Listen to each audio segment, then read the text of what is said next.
आपके अपने channel the nation institute में आपका स्वागत है। तो आइए आज हम लोग पढ़ते हैं बिंदु आवेश के कारण वैद्युत क्षेत्र की तीव्रता।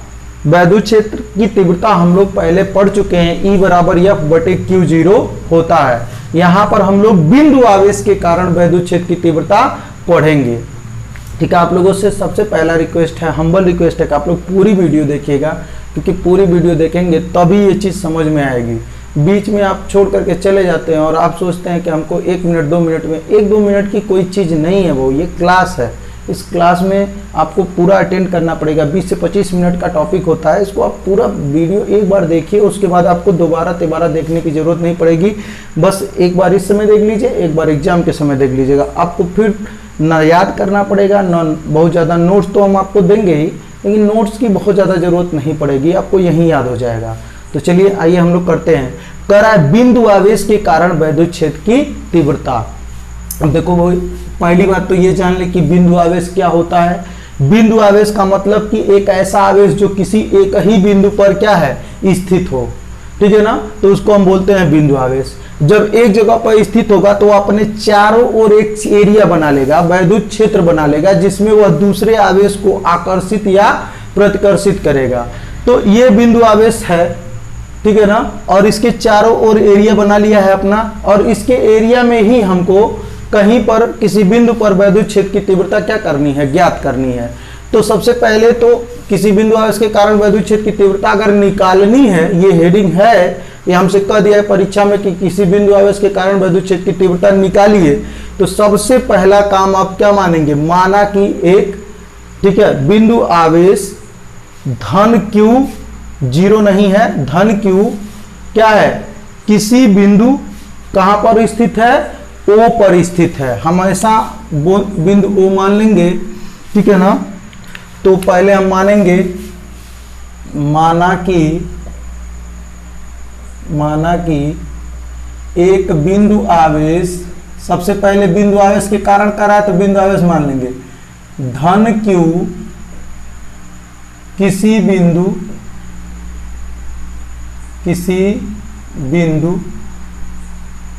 O पर ऐसे माध्यम में स्थित है, ऐसे माध्यम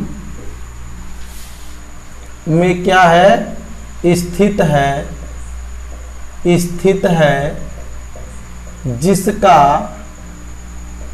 परावैद्युतांक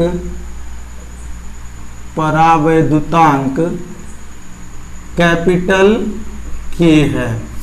ठीक है, सबसे पहला काम हमको बिंदु आवेश के कारण वैद्युत क्षेत्र की तीव्रता ज्ञात करना है, तो हम बिंदु आवेश मान लेंगे।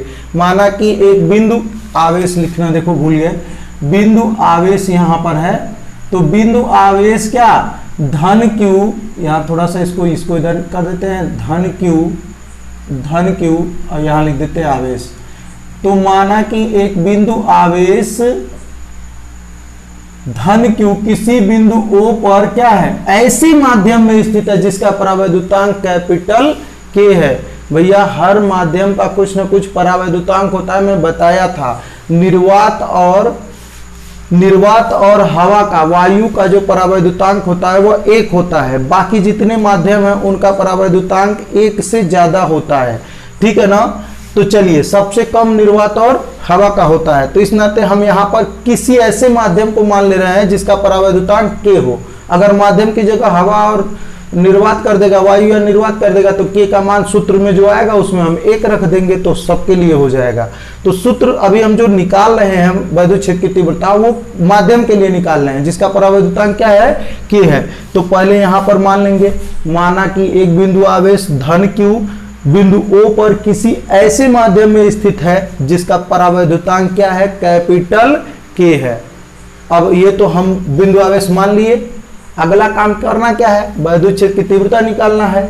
तो पहले कोई वैद्युत क्षेत्र की तीव्रता निकालने के लिए कोई बिंदु चाहिए, तो पहले हम मानेंगे, फिर लिखेंगे, माना धन Q से, चाहे बिंदु आवेश धन Q से या O से कितनी दूरी पर, कुछ दूरी पर होगा ना कोनो बिंदु, तो हम मान लेते हैं हार दूरी पर।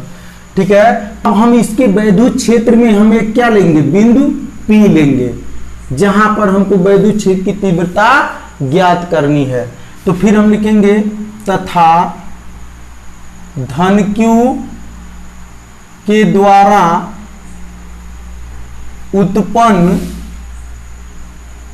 धन Q के द्वारा उत्पन्न वैद्युत क्षेत्र में एक, ठीक है ना, क्षेत्र में धन Q से कितनी दूरी पर, स्मॉल r मीटर की दूरी पर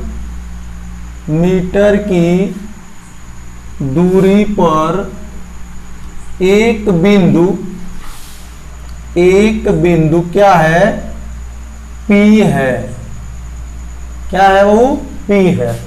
दो ही काम पहले मानेंगे। माना कि एक बिंदु आवेश धन Q बिंदु O पर किसी ऐसे माध्यम में स्थित है जिसका परावैद्युतांक कितना है, कैपिटल K है, तथा धन Q के द्वारा उत्पन्न वैद्युत क्षेत्र। अब ये धन Q यहां रख दिए हो तो ये क्षेत्र बनाएगा और उस क्षेत्र में किसी भी बिंदु पर आप वैद्युत क्षेत्र की तीव्रता निकाल सकते हो। तो हम मानेंगे, माना धन Q के द्वारा उत्पन्न वैद्युत क्षेत्र के भीतर एक बिंदु धन Q से स्मॉल r दूरी पर एक बिंदु क्या है, P है।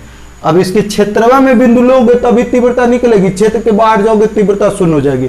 तो धन Q के वैद्युत क्षेत्र के भीतर धन Q से कितनी दूरी पर, स्मॉल r मीटर की दूरी पर एक बिंदु P है, जहां पर क्या करना है, जहां पे वैद्युत क्षेत्र की तीव्रता ज्ञात करनी है। तो यहां लिख दो, जहां पर वैद्युत क्षेत्र की तीव्रता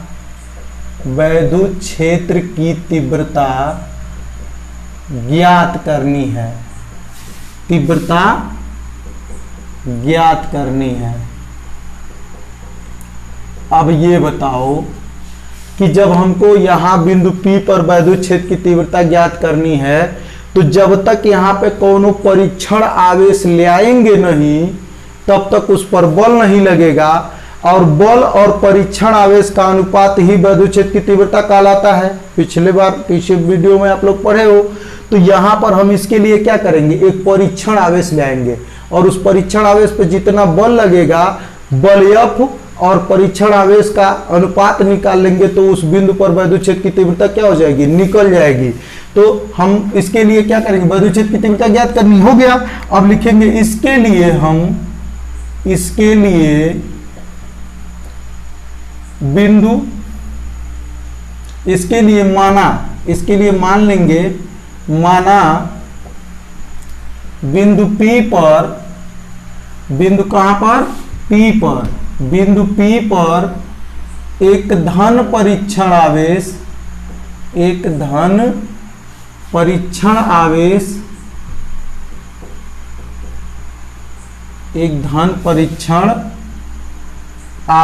क्या स्थित है। अब धन परीक्षण आवेश यहाँ Q0 स्थित है, क्योंकि अगर ये स्थित नहीं रहेगा तो बल नहीं लगेगा। तो धन Q0 क्या है, स्थित है, ये मान लेंगे। तो जब P पर धन परीक्षण आवेश धन Q0 स्थित है, तो जो ये धन Q0 आएंगे तो इसके क्षेत्र में आ गए हैं Q के, तो यह इनके ऊपर क्या लगा देगा, बल लगा देगा। क्या लगाएगा, बल लगा देगा। तब आवेश Q द्वारा, आवेश धन Q द्वारा, ठीक है, किस पर, धन Q0 पर लगने वाला वैद्युत बल निकाल लेंगे। लगने वाला वैद्युत बल F बराबर कूलाम के नियम के अनुसार यह दो आवेश है तो इनके बीच कितना बल लगेगा, F बराबर 1/4 पाई एप्सिलॉन 0 के Q1 Q2 अपान R स्क्वायर। तो यहाँ F बराबर 1/4 पाई एप्सिलॉन 0 के Q1 Q2, तो Q1 की जगह पर पहला आवेश है Q और Q2 के जगह पर दूसरा का आवेश है Q0, अब बटे दूरी का वर्ग R स्क्वायर। तो ये तो दूरी R स्क्वायर होबे करेगा, ठीक है ना। तो अब ध्यान से देखिए, सबसे पहले हम धन Q मानेंगे बिंदुओं पर, फिर इससे r दूरी पर एक बिंदु P लेंगे इसके वैद्युत क्षेत्र के भीतर, और जब इस बिंदु P ले लेंगे तो यहाँ पर एक धन परीक्षण आवेश को स्थित मानेंगे। जो स्थित मानेंगे तुरंत ये धन Q0 को क्या करेगा, प्रतिकर्षित करेगा, यानी बल लगाएगा। तो वह बल कूलाम के नियम के अनुसार F बराबर 1/4πε0 के Q0 अपान r स्क्वायर होगा। Q1 Q2 अपान r स्क्वायर होता है तो Q0 अपान r स्क्वायर हो जाएगा। अब यहां पर क्या होगा कि ये तो हमने बल निकाल लिया, अब हमको बल नहीं ज्ञात करना है कि यहां पर स्थित परीक्षण आवेश पर ये कितना बल लगा रहा है, हमको निकालना है वैद्युत क्षेत्र की तीव्रता। तो लिखेंगे तब लिख चुके हो ना, अतः कहां पर, बिंदु P पर वैद्युत क्षेत्र की तीव्रता।